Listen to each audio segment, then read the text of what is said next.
Irmãos, pegue a sua Bíblia no livro de Esdras, capítulo de número 8, versículo de número 21. Esdras 8, 21, por favor. O tema é Passos para uma Jornada Feliz. Diga comigo, passos para uma jornada feliz. Eu vou tentar falar com vocês alguns passos que podemos dar para que a gente venha, eu e você, podemos ter uma jornada feliz no ano de 2023, o ano em que certamente nada vai nos faltar. Amém? Esdras, capítulo de número 8, versículo de número 21. Vamos ler juntos, por favor. Diga comigo então: apregoei ali um jejum junto ao rio Ahava, para nos humilharmos diante da face de nosso Deus, para lhe pedirmos jornada feliz para nós, para nossos filhos e para todos os nossos bens. Porque tive vergonha de pedir ao rei exército e cavaleiros para nos defenderem do inimigo pelo caminho. Porquanto tinha falado ao rei, dizendo: a mão do nosso Deus é sobre todos os que o buscam, para o bem deles, mas o seu poder e a sua ira contra todos os que o deixam. Nós, pois, jejuamos e pedimos isso ao nosso Deus, e ele moveu-se pelas nossas orações. Podem se assentar, fale conosco, Senhor Jesus. Que Deus fale com você do começo ao fim. Que Deus fale com você profundamente nessa noite. Amém? Olha para mim, por favor. A Bíblia diz que o povo de Israel passou uma temporada de escravidão na Babilônia. Uma temporada de quê? Na Babilônia. 70 anos, uma geração inteira, eles ficaram escravos na Babilônia. Esse texto que agora lemos, ele está falando da saída desse povo da escravidão de volta para Jerusalém. Eles ficaram lá 70 anos e agora o sacerdote chamado Esdras vai liderar o povo de volta para Jerusalém. Eles chegam para o rei e o rei lhes permitem sair. Não, vocês não é escravo mais, vocês podem voltar para Jerusalém, tudo bem, vocês podem ir. Eu quero dizer que todo mundo precisa de um Esdras na vida. Olha para quem está ao seu lado e diga: você precisa de um Esdras na sua vida. Quem é o Esdras? Esdras é o cara que vai liderar o povo ao seu objetivo. Esdras é o homem que Deus ungiu para levar aquele povo da escravidão de volta para Jerusalém. Irmãos, se você tiver a pessoa certa te liderando, você vai chegar onde você precisa chegar. Quem acredita, dá um glória a Deus. Eu agradeço a Deus pela vida do meu pastor, porque o pouco que eu sei eu aprendi com ele, os caminhos que eu consigo trilhar, ele já trilhou. Eu estou seguindo alguém que já passou por esse caminho e venceu. É muito difícil você tentar inventar a roda. Fala com o seu irmão: a roda já foi inventada. Então às vezes você fica quebrando cabeça: não, eu vou descobrir um caminho, não, eu vou. Irmãos, a roda já foi inventada. Você só precisa, existe uma arte, que é a arte mais antiga do mundo. Ela é chamada a arte de seguir. Qual é a arte? Então todos os ricos fazem a mesma coisa e todos os pobres fazem a mesma coisa. Se você seguir a pessoa certa, você vai vencer. Se você seguir a pessoa errada, você vai perder. Todas as pessoas infelizes fazem as mesmas coisas. Se você pegar uma pessoa infeliz e poder descrever os pontos das coisas que ela fez, você vai ver que é só você copiar e colar. Todas as pessoas infelizes tomam as mesmas decisões. É uma arte. Seguir é uma arte. Os ricos fazem a mesma coisa, os pobres fazem as mesmas coisas. As pessoas, igrejas de sucesso, fazem as mesmas coisas. Igrejas que não conseguem desenvolver, fazem as mesmas coisas. Mecânicos de sucesso fazem as mesmas coisas. Mecânicos que não têm sucesso também fazem as mesmas coisas. Você precisa escolher a quem seguir. Olha para mim e diga: eu vou ter um Esdras na minha vida. De novo, vai lá. Alguém que já passou pelo caminho, alguém que já descobriu, alguém que já enfrentou os demônios que você está enfrentando. Você está enfrentando problemas que ele já enfrentou e venceu. Ele vai te explicar como vencer isso. Quem está aí? Os demônios que você está enfrentando, o seu Esdras já enfrentou. As pragas que você está enfrentando, as decepções. Eu acho que é por isso que Deus permite que quase tudo aconteça com um pastor. Um pastor de verdade, ele vai sofrer quase tudo na vida. Pergunta para mim, por quê? Porque ele vai lidar com pessoas que já estão sofrendo de tudo na vida. E se eu não enfrentei muitas coisas da vida, eu não vou te entender. É simples, eu não vou te entender. Quando você lida com alguém que não enfrentou o problema que você está enfrentando, não conte o seu problema para ele, que ele vai te criticar e não vai te entender. Quem está aí? Estou mentindo? Eu estou mentindo? Não. Só quem sabe a dor vai entender a dor. Só quem já chorou vai consolar quem chora. Pega uma almofadinha que nunca teve que passar nada na vida e tenta explicar para ele. Arruma um líder que nunca sofreu nada na vida e você vai ser massacrado, porque ele não vai entender a sua dor. Quanto mais o líder foi experimentado, sofreu, mais ele vai te entender e mais ele vai conseguir te ajudar. A Bíblia diz que Jesus veio ao mundo por isso, porque o céu não sabia o que era lágrima. Quando um homem chorava na terra, o céu não entendia. Os anjos perguntavam: o que é isso que está saindo nos olhos deles? Por que eles estão chorando desse jeito? Anjos não entendiam, porque no céu não tinha lágrima, nunca teve dor, nunca teve choro. Aí o Senhor Jesus desceu, veio aqui embaixo e chorou. Agora quando você chora, ninguém entende, mas ele diz: eu vou consolá-lo, porque eu sei o que é chorar. Quem está aí, dá um glória a Deus. Diga para o irmão do lado, levanta a mão, bate na mão dele e diga: Deus vai te dar um Esdras. Uau! Quem vai receber um Esdras na vida, dá um glória a Deus. Só quem foi deixado consola quem é deixado. Só quem foi traído vai conseguir entender quem é traído. Quem está aí, gente? Quem está me entendendo? Quem não sabe vai te julgar. Quem não sabe a sua dor vai te julgar. Esdras ficou preso na Babilônia, ele entendia quem estava preso, e ele então vai liderar esse povo de volta para Jerusalém. Só que Esdras sabe que não basta sair, tem que chegar.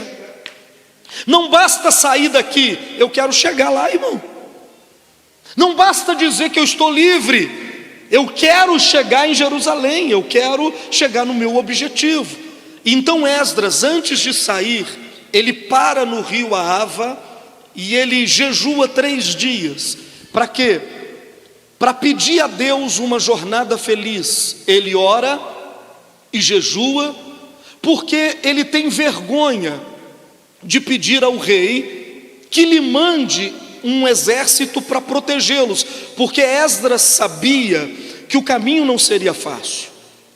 Quem está aí? Olha para quem está ao seu lado e diga: o caminho não vai ser fácil. Ah, mas eu agora batizei, nossa, estou salvo. É fácil? Tem gente que diz que passou pelo batismo e parece que ele já chegou no céu. O batismo não é o fim, é o começo, é o primeiro passo. O caminho não vai ser fácil.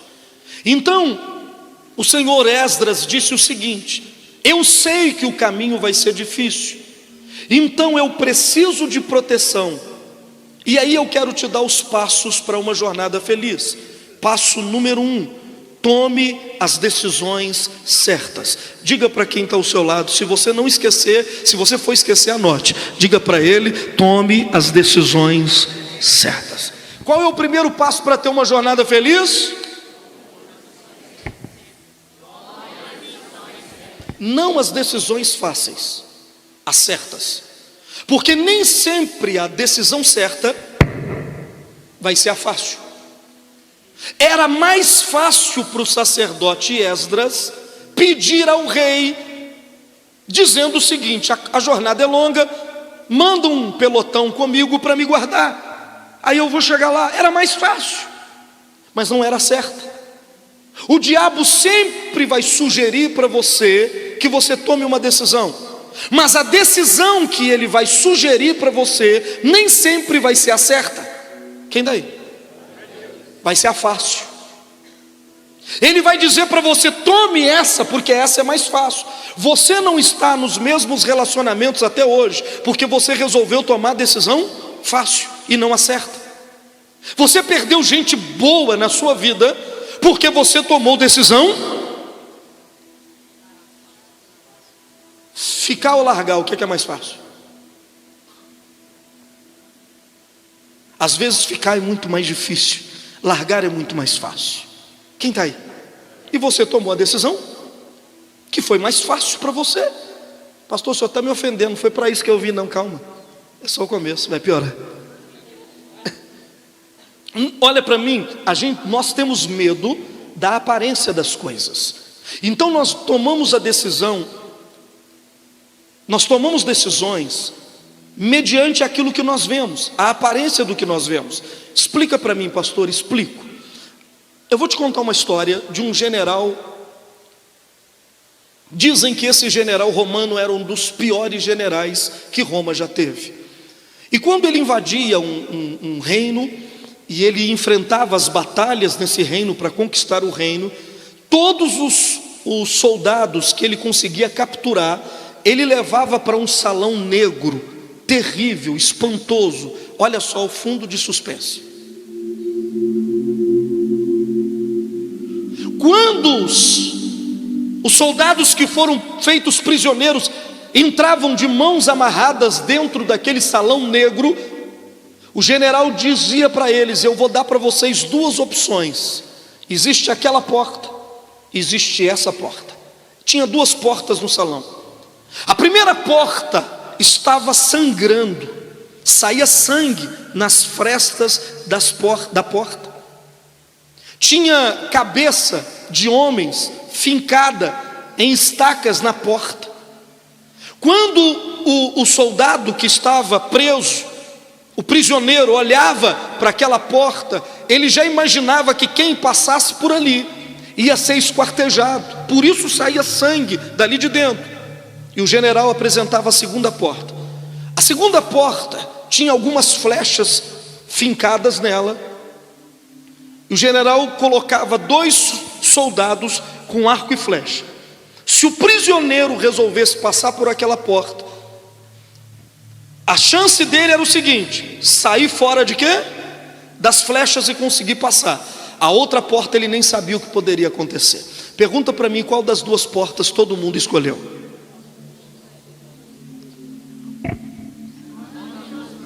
É claro que não, eu estou perguntando, qual das 2 portas eles escolheram? Porque era mais. A outra porta era assustadora, só de olhar. Só que tem o seguinte: os caras que seguravam o arco e flecha eram campeões em arco e flecha. Não errava uma. Todo mundo que escolheu a porta mais fácil morreu. Todo mundo. No final da guerra, os próprios soldados do general o chamou e perguntou para ele o seguinte: general, o senhor nunca abriu aquela porta publicamente? O que tem atrás daquela porta que todos nós, até nós os soldados, temos medo daquela porta? O general disse: vai lá e abra. E um dos soldados, muito contra a sua própria vontade, põe a mão na porta e começa a abrir. Quando ele vai abrindo, calma, um raio de luz entra dentro da sala.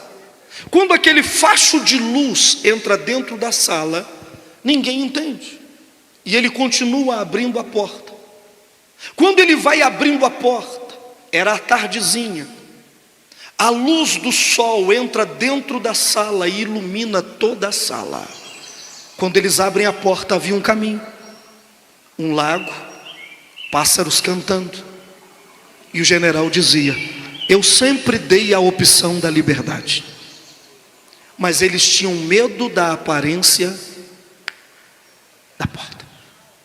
E eles sempre tomavam as decisões escolhendo as portas, a porta mais fácil. Quando você for tomar uma decisão, decida-se pela porta certa. Decida-se, faça as escolhas certas, tome as decisões certas, independente da aparência. Às vezes alguma coisa pode parecer muito difícil e pode ser o caminho mais fácil. Aliás, Jesus disse isso, que quem ganhar a sua vida, perde. E quem parece que está perdendo. Olha como o reino de Deus é diferente. O Senhor Jesus disse assim: ó, a porta difícil É a fácil. A porta fácil vai se transformar na pior porta da sua vida. E você sabe que todas as decisões que você tomou e começou fácil a coisa, daí para frente você viu a desgraça que virou a sua vida. Quem está aí? Agora, quando a coisa é difícil, quando o negócio não está fácil, pastor, o senhor não sabe como é que está difícil, estou quase largando de tanta dificuldade. Insista, porque esse vai ser um caminho bom para você. Quem está aí? Você pode aplaudir o Senhor Jesus bem forte. Diga aleluia. Diga comigo, tome decisões certas.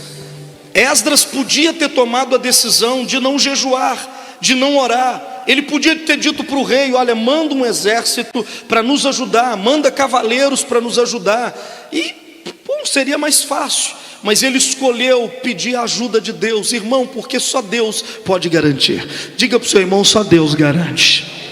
Olha, não tem ninguém que vai te garantir nada nessa vida. Pode ser quem for te vender um curso, te vender uma plataforma e dizer: olha, eu garanto. Ninguém pode garantir nada. O único que garante as coisas é o Senhor Deus. Quem garante resultado é a palavra de Deus. Quem acredita nisso? Todas as promessas que Deus te fez, você pode confiar nelas, porque as promessas de Deus não vão falhar com você. Elas não vão, e Deus não pode, Ele não vai jamais falhar com você. Quem me entendeu, dá um glória a Deus.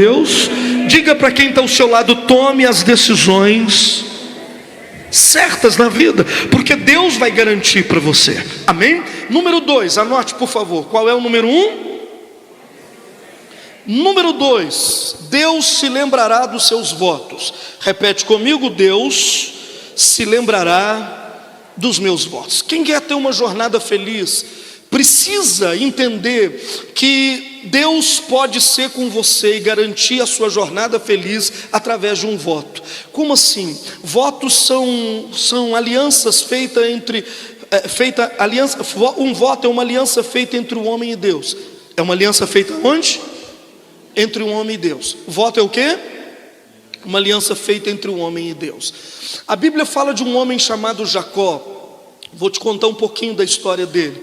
Jacó, ele saiu de casa fugido porque o irmão queria matá-lo. Ele saiu sem nada. Doutor Leandro, ele só saiu com um cajado na mão. Ele deixou pai para trás, mãe para trás, família para trás. Ele largou tudo.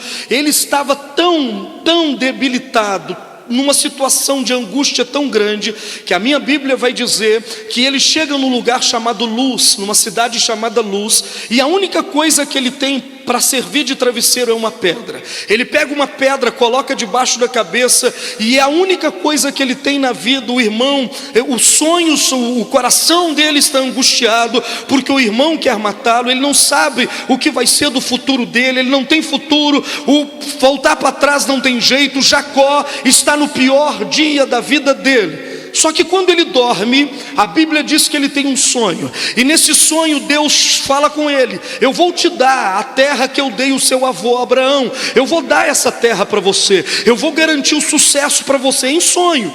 Quando Jacó acorda, ele acorda e diz: Deus está nesse lugar e eu não sabia. Sabe quando você está num momento difícil, tem uma luz no fim do túnel, e você vê: poxa, tem esperança, eu acho que eu vou conseguir vencer. Então foi assim com Jacó. Ele acorda e ele diz: não, a minha vida não vai ficar desse jeito, a minha história não vai ficar desse jeito. Ele acorda, e quando ele acorda, ele faz um voto. O que ele faz? Olha o voto que ele fez, está em Gênesis 28:18. Olha o voto que Jacó faz, por favor.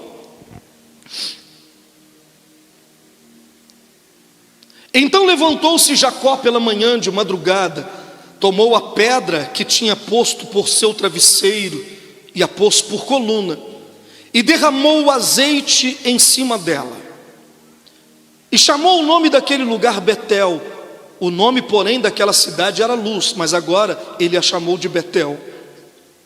E Jacó fez um voto dizendo: se Deus for comigo e me guardar nessa viagem que faço, se Deus for comigo, olha o voto, ele e Deus, não, ele e a pedra. O que ele tinha? Só a pedra. E ele faz um voto assim: se Deus for comigo nessa viagem e me der pão para comer, o que ele pediu? Não me deixar faltar comida. Se Deus me der roupas para vestir. Mas o quê? E eu em paz tornar a casa do meu pai, o Senhor será o meu Deus. Mas, e esta pedra que tenho posto por coluna, será a casa de Deus. E ele fez um voto: e nesse lugar eu vou construir uma casa para Deus, um altar para Deus. E de tudo que Deus me der, ele não tem nada, mas ele diz: de tudo que Deus me der, certamente eu lhe darei o dízimo. Ele fez um voto. Deixa eu lhe fazer uma pergunta: quem ouviu esse voto? Ninguém. Ele está sozinho no deserto. Ele fez um voto a Deus. Mas eu quero te dizer que todos os votos que você fez na vida, Deus ouviu. Quem acredita, dá glória a Deus. Agora Jacó vai embora. Quando ele chega na casa de Labão, que é o seu tio, e ele se apaixona por sua prima chamada Raquel. Ele não tem nada, mas ele está apaixonado. E o pai da moça diz assim: olha, para você casar com ela, você vai ter que trabalhar 7 anos para mim de graça. E que dote, hein? Fala com o seu irmão, cria memórias. Que mulher que esquece disso? Você trabalhar 7 anos de graça para casar com ela. Você está perto da sua? Será que você trabalharia 7 anos de graça para casar com essa mulher? De graça, sem ganhar nada. Jacó trabalhou 7 anos de... Não fala nada, senão você vai acabar hoje. Pastor, eu não pago nem um sorvete, eu divido até o almoço. Não, ele trabalhou... Não faz homem igual antigamente, viu, gente? É ou não é? Pergunta para o seu irmão, quem está pagando as contas lá? Meio a meio, pastor, o que é isso? 7 anos trabalhando de graça. E ele trabalhou 7 anos. No dia do casamento, porque o casamento antigo não tinha cerimônia com padre nem com pastor, cerimônia antiga de casamento não tinha também o civil. Como era feito então a cerimônia antiga de casamento? Cerimônia antiga de casamento, o pai fazia uma festa. No meio da festa, depois de beber muito vinho, o noivo pegava a noiva, levava ela para o quarto e consumava o casamento. Era assim. Então fizeram uma festa depois de 7 anos. Jacó enche a cara de vinho, já não está sabendo mais quem é quem. Não tinha luz elétrica, era só luz de vela. A mulher ficava com um pano na cara. Imagina isso. Ele pega 7 anos olhando para a mulher todo dia, irmão. Você imagina? Até a Dercy Gonçalves, se aparecesse na frente dele, ele pegava ela. Não tinha outro. Quando ele viu a mulher, ele pegou ela, levou para o quarto, consumou o casamento. No outro dia, quando ele acorda, que ele descobre a cara da mulher, ele não casou com a Raquel, ele casou com a irmã dela mais velha, Lia, que a Bíblia diz que tinha um olho doente. Um olhava para cima e o outro para baixo. Ele olhou para aquela mulher vesga e falou: o que é isso? Falou: casou, agora levou. Ele vai chamar o pai da menina, e o pai da menina diz assim: aqui é desse jeito, meu amigo. Casa a mais velha, se quiser a mais nova, vai ter que trabalhar mais. Uau! E o cara trabalhou mais 14 anos. Quanto tempo? Para casar com Raquel. 14 anos sem salário. Mas ele fez um voto. Qual o voto que ele fez? Se o Senhor me der pão para comer, roupa para vestir, se o Senhor me prosperar, eu vou voltar aqui e vou construir um lugar para o Senhor. Olha só, agora ele vai começar, depois de 14 anos trabalhando para ter aquela mulher, agora ele vai trabalhar por ele. E diz a Bíblia que ele trabalha 6 anos por ele, pelo salário dele. Só que o salário dele era pago em animais. Se nascesse um animal listrado, salpicado e malhado, era o salário dele. Mas o sogro dele era um cara muito esperto. Geneticamente, os animais que poderiam produzir uma ovelha ou um cordeiro salpicado, listrado e malhado, todos esses animais que geneticamente produziam salpicado, listrado e malhado, foi levado para longe. E só ficou com ele animais que geneticamente produziam pretos e brancos. Quem está aí, dá glória a Deus. Então Jacó, o patrão dele mudou o salário dele 10 vezes nesse período. Só que todas as vezes que o patrão mudava, o Deus o abençoava e só nascia o que era ser para salário dele. E ele foi enriquecendo, enriquecendo. No capítulo 31, abre para mim a sua Bíblia, olha só que interessante.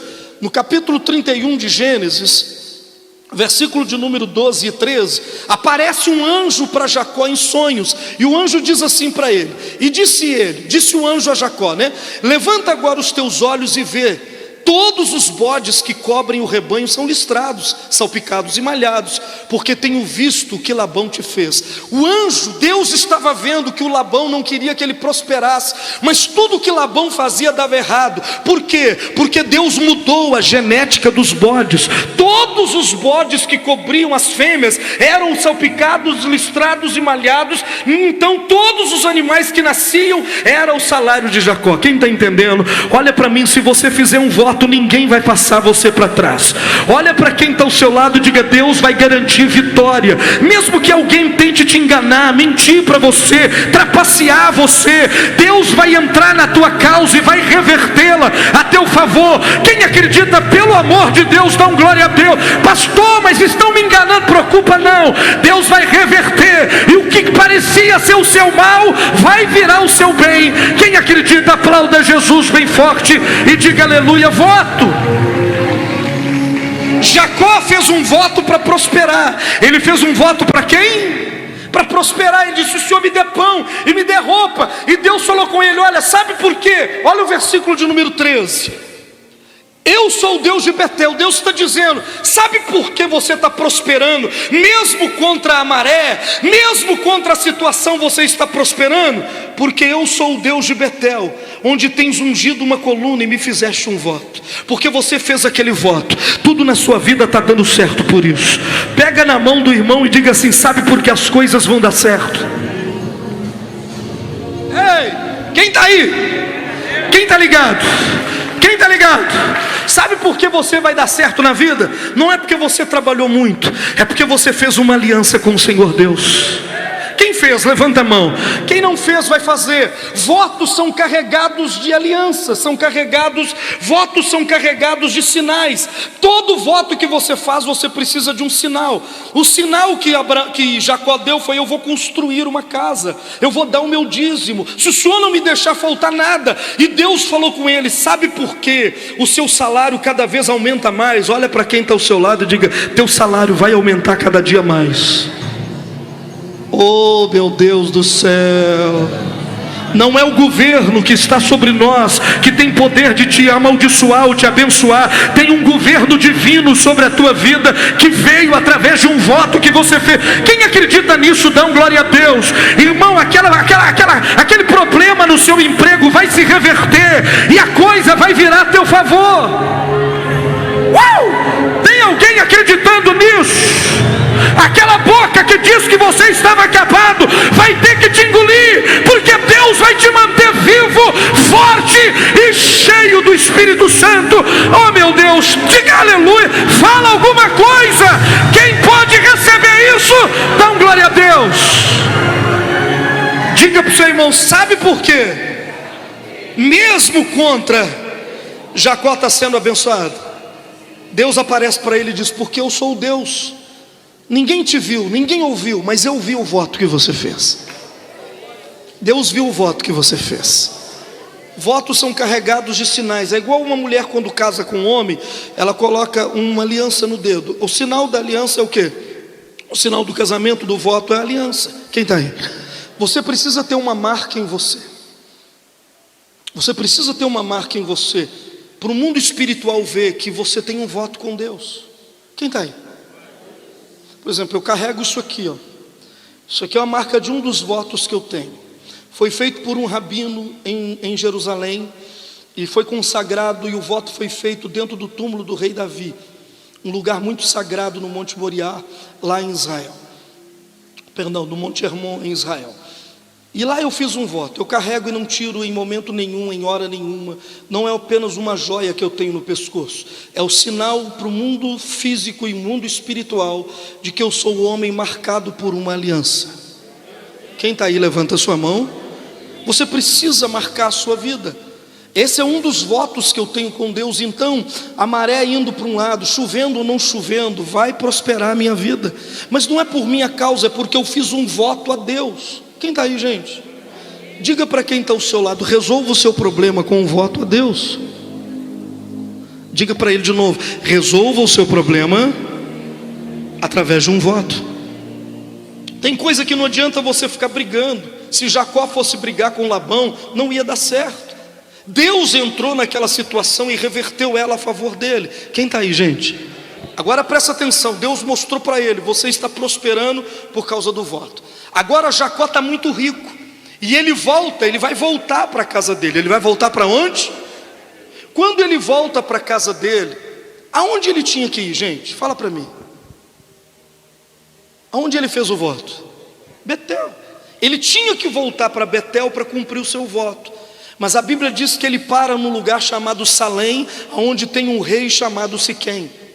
O filho do rei chamava-se Siquém. Ele para ali naquela região daquela cidade. Irmãos, ele fez um voto. Deus o enriqueceu, ele prosperou. Ele já encontrou com o irmão dele. O irmão dele já fez as pazes com ele. Está tudo bem. Tudo que Jacó pediu no voto, Deus fez. Quem está aí, gente? Em vez dele ir em Betel para cumprir o voto dele, ele para numa cidade chamada Salém. Quando ele para nesse lugar, ele tem uma filha chamada Diná. Diná vai na cidade e se encontra com Siquém, que é o filho do rei. O filho do rei se apaixona por ela, e o filho do rei namora com ela, faz amor com ela antes da hora. E quando aquilo acontece, Jacó fica sabendo, e Jacó fica muito irado, porque no povo de Deus não é assim. Para você ter relacionamento com alguém, você vai precisar casar com essa pessoa, ou no mínimo você tem que ter uma aliança com essa pessoa. Quem está aí?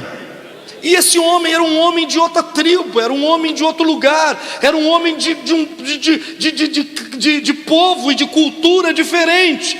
Jacó ficou muito irado. Quando Simeão e Levi chegou, os filhos mais velhos de Jacó, e Jacó contou para eles ficaram irados e disse assim: minha irmã não pode casar com esse homem. Ele quer casar, mas ela não pode casar com ele porque ele não é circuncidado. O que é a circuncisão? Circuncisão, qual é?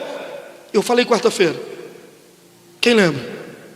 Deus falou a Abraão: você vai ter uma aliança comigo, e o sinal da sua aliança não vai ser essa joia. O sinal da sua aliança é que você vai cortar a carne do prepúcio. A carne do prepúcio é uma pele que está cobrindo a cabeça do pênis do homem. Todo homem tem essa pele que não deixa abrir completamente. Todo homem tem, o judeu não tem. O judeu corta aquela pele. Essa era a aliança que o povo de Israel tinha que fazer. O detalhe que eu falei quarta-feira é que Abraão fez essa aliança com 99 anos. Você não entendeu? Um velho de 99 anos colocou o em cima de uma pedra, veio com outra pedra. Ai, doeu? Porque as alianças nem sempre serão fáceis. Alianças às vezes vão provocar muita dor. Só que Abraão faz isso, e ele faz com 318 homens da sua casa, num dia só. Fala com o seu irmão, num dia só. Ele viu 318 homens sendo circuncidados num único dia. Agora imagina no deserto, 40 graus de calor de noite, frio extremo. Irmãos, a recuperação dessa cirurgia, feita arcaicamente, feita de forma brusca, é um negócio inflamatório. Aquele trem, por exemplo, hoje eu fiz botox de um lado só, me deu uma espinha aqui, inflamou. Agora está diminuindo, mas eu estava com um beiço de um lado só aqui. O irmão me perguntou: pastor, fez botox de um lado só? Ficou desse tamanho. O irmão foi o pastor André. Falei: não, é uma espinha que deu aqui. Eu tomei um anti-inflamatório para ela desinflamar. Agora imagina no deserto, aqueles homens com o membro praticamente amputado, com a pele amputada. Era terrível. Agora os filhos de Jacó dizem assim para Siquém: quer casar com a minha irmã? Corta a pele. O quê? Circuncida. Corta a pele. E não é só você, todos os homens da cidade também vão ter que fazer isso. Quem está acompanhando a história? O cara amava tanto Diná que ele foi lá e fez o quê? O que ele fez? Cortou. Ele, o pai dele, todo mundo da cidade cortou. 3 dias depois a Bíblia diz que nenhum homem conseguia levantar da cama. E sabe o que Simeão e Levi fez? Os filhos de Jacó, irmão de Diná, pegaram a espada, entraram dentro da cidade, mataram Siquém, mataram o rei, pai dele, mataram todos os homens da cidade, pegaram o rebanho e levaram para a casa de Jacó. Quando eles chegaram lá ensanguentados, Jacó falou: o que vocês fizeram? Nós matamos ele, matamos o pai dele, matamos todo mundo, pegamos tudo, porque a minha irmã não vai ser deflorada desse jeito. Jacó falou: o que vocês fizeram? O povo dessa terra vai saber que vocês matou esse povo. Eles vão vir contra nós com exércitos e vão nos matar, vão nos destruir. E Jacó começou a chorar, porque Jacó sabia que o fim dele chegou. Era para ele estar ali? Era para ele estar onde? Fazendo o quê? Cumprindo o voto que ele fez. Era para você estar aí nessa situação? Era para você estar cumprindo o voto que tu fez. Quer uma jornada feliz? Quer uma jornada sem problemas? Uma jornada que não aparece desgraça no meio do caminho e que acaba com o seu sossego. Tem gente que acorda e fala: será qual é a nova de hoje? Qual o problema que vai surgir? Outro irmão, cumpre os teus votos. Quando Jacó está chorando, quem aparece para ele? Deus. Olha o versículo 30, capítulo 34, por mim, por favor. Quando ele está chorando, olha o que Deus fala com ele. 35, capítulo 35 de Gênesis. 34 a gente já leu. Depois disse Deus a Jacó: levanta-te, sobe a Betel e habita ali. Faz um altar ao Deus que te apareceu quando fugiste da face de Esaú teu irmão. Quando ele está chorando, Deus não fala assim: eu vou enviar, eu vou te livrar. O que Deus diz para ele? Levanta, volta lá onde você fez o voto, vai lá cumprir o que você me prometeu, e eu estarei com você. Não foi isso que você me pediu? Se o Senhor for comigo, faz o voto, cumpre o teu voto, e eu provo que eu vou estar com você. Diga para quem está ao seu lado: Deus está lembrando do voto que você fez. Eu não ouvi. Diga para ele: Deus está lembrando do voto. Ei, quem está aí? Quem está ligado? Tem quantos anos, carioca, que ele fez esse voto? 7, 14 trabalhando de graça, 6 trabalhando para ele. Agora ele está voltando para casa. Tem quantos anos? 20 anos. 20 anos depois dele ter feito o voto, Deus está se lembrando. Quando ele está no pior momento da vida dele, você tem que ter cuidado, irmão. Na hora do aperto você faz voto, depois você esquece. Na hora da angústia você pede ajuda, depois você esquece. Na hora da aflição você pede socorro, depois você simplesmente esquece. Mas o céu não esquece. 20 anos depois, no momento em que Jacó vai ser morto, porque ele não cumpriu o voto, Deus aparece para ele e diz: volta lá onde você fez o seu voto, cumpre ele e eu estarei com você. Quem está aí, dá um glória a Deus. Aí Jacó diz assim para sua família, verso 2: então disse Jacó à sua família e a todos que com ele estavam: tirai os deuses estranhos que há no meio de vós e purificai-vos, mudai as vossas vestes. Verso 3: e levantamos e subamos a Betel. Subamos aonde? E farei um altar a Deus que me respondeu no dia da minha angústia e que foi comigo no caminho que tenho andado. O que ele diz? É hora de eu voltar e cumprir o meu voto, porque quando eu cumprir o meu voto, Deus vai continuar sendo comigo. O detalhe é o seguinte: quando ele cumpre o voto, não há ameaça mais, não há morte mais, não há guerra mais, não há sofrimento mais. Pastor, e o que aconteceu? Nada, porque se Deus entrar na sua história, as ameaças vão cair por terra.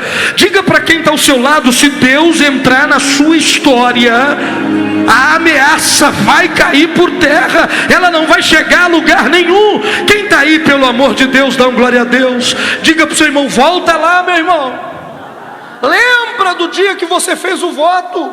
Lembra do dia que você prometeu, que você fez uma aliança. E tem muita gente no seu caminho que vai ficar triste com seus votos. Tem gente que vai virar seu inimigo por causa dos seus votos. E daí? Importa agradar a Deus.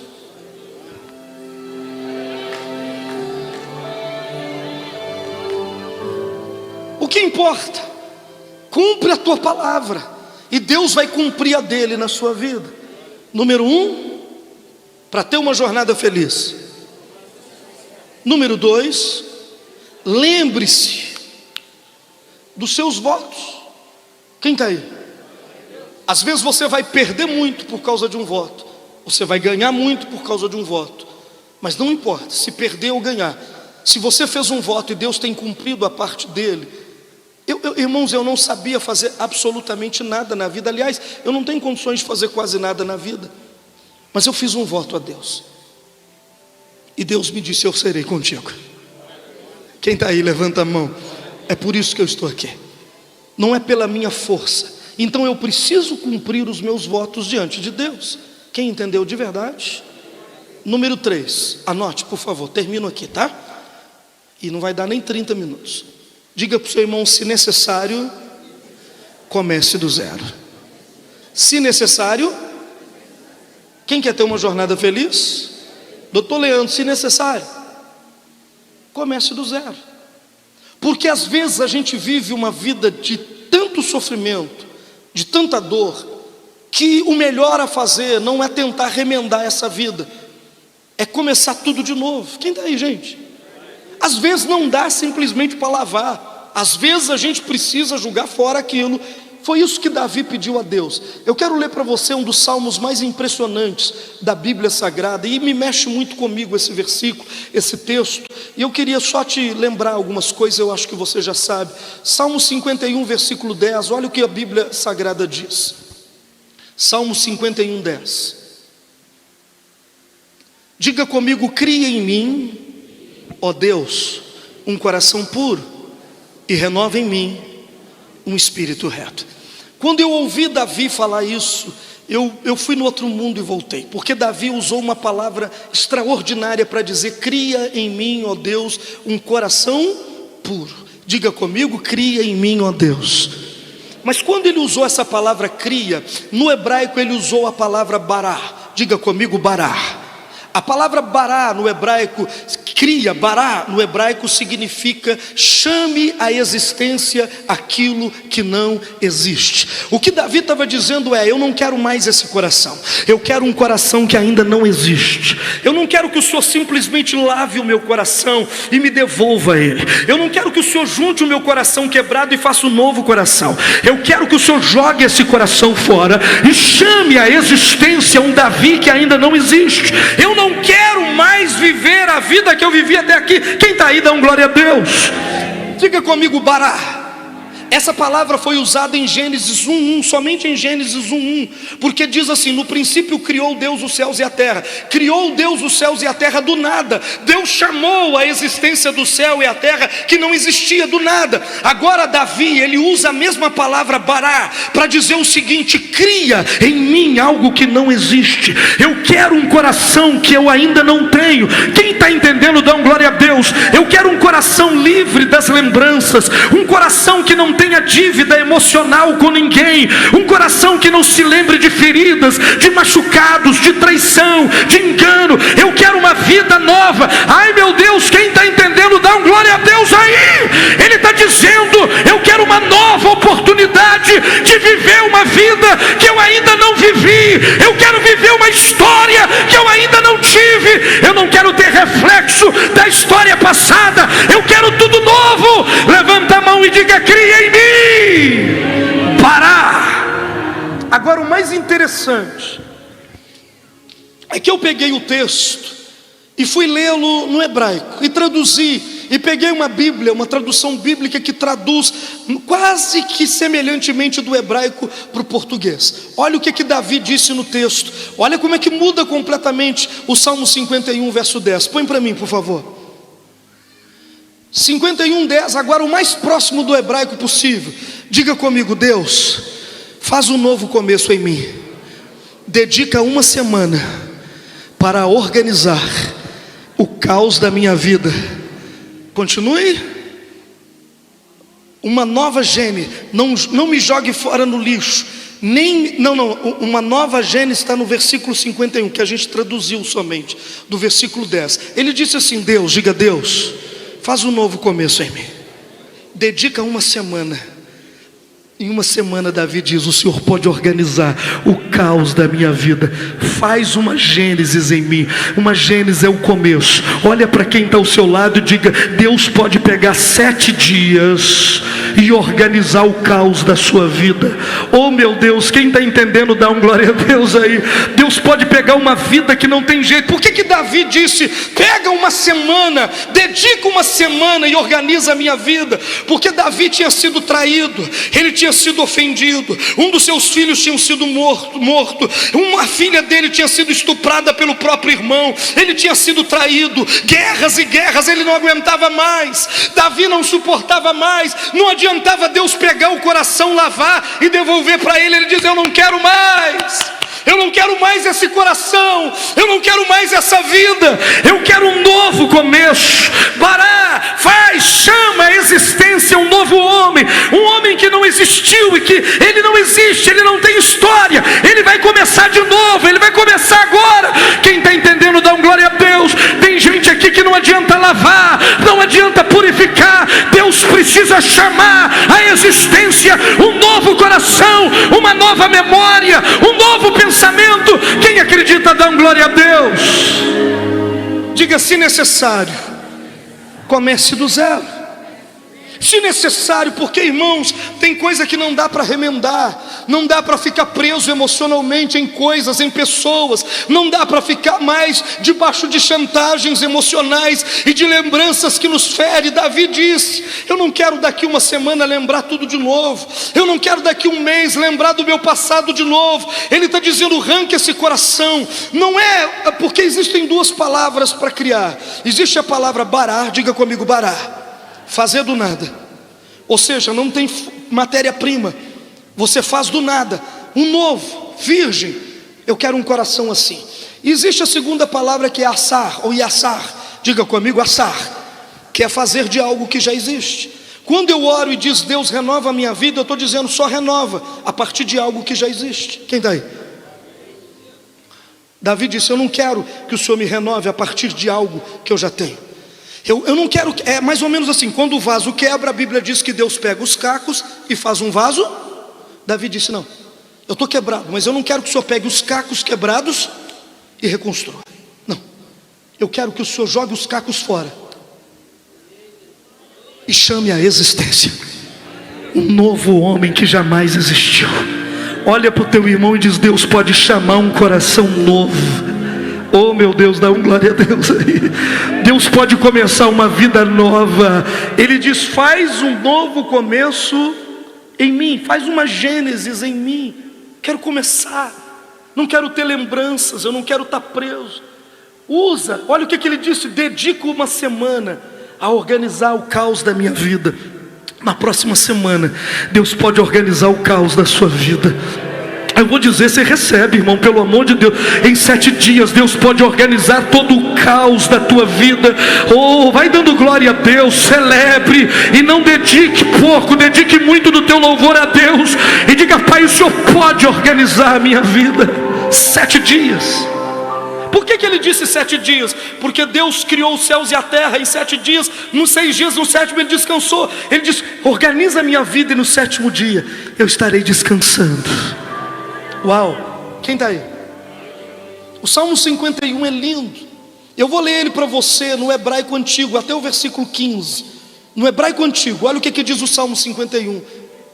Deus, generoso em amor, preciso da tua graça. Deus imenso em misericórdia, apaga meu passado sujo. Lava-me a culpa e purifica-me dos meus pecados. Sei que fui muito mal, meus pecados ficam me olhando o tempo todo. Mas foi a ti que ofendi e viste tudo, sabe a extensão da minha maldade. Tem todos os fatos diante de ti.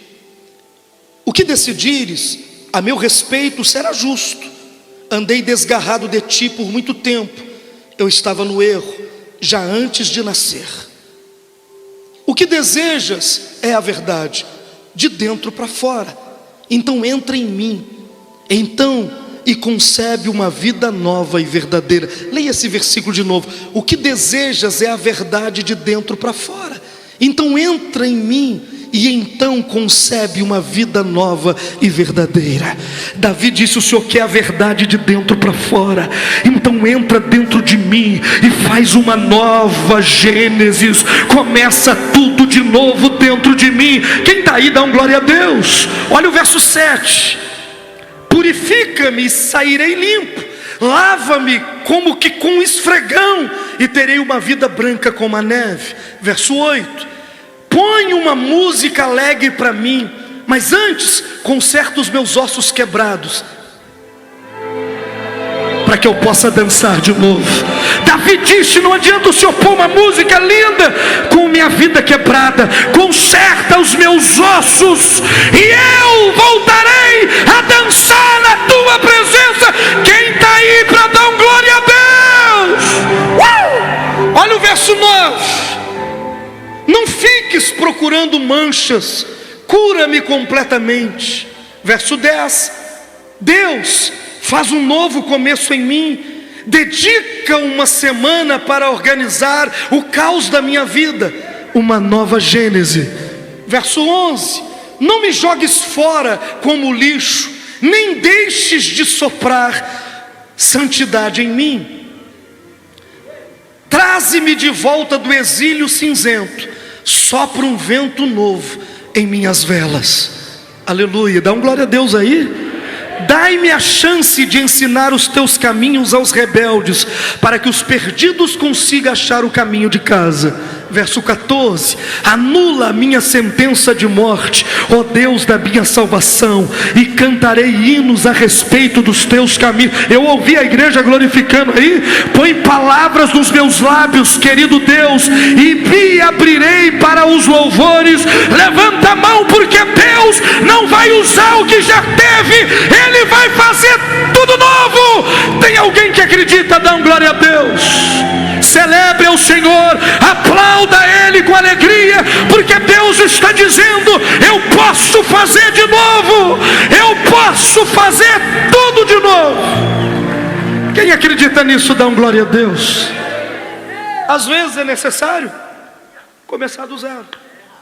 E Davi disse: não adianta ficar reformulando, e esse velho homem está aqui, ele tem que acabar. Chama a existência um homem que ainda não, e começa tudo de novo. Olha, você vai ter uma jornada feliz, mas você não vai ter cheiro do passado em você. Você não vai cheirar coisas passadas. Tudo em você vai ter o poder de ser novo. Fica de pé no seu lugar, celebre o Senhor, aplauda Ele bem forte. Diga: Deus, faz um novo começo em mim. Aplauda bem forte, bem forte. Glória a Deus. Põe a mão no teu coração. Eu disse que você precisa. Eu dei 3 passos de 7 que eu queria dar. 3 passos. Número 1, tome-as.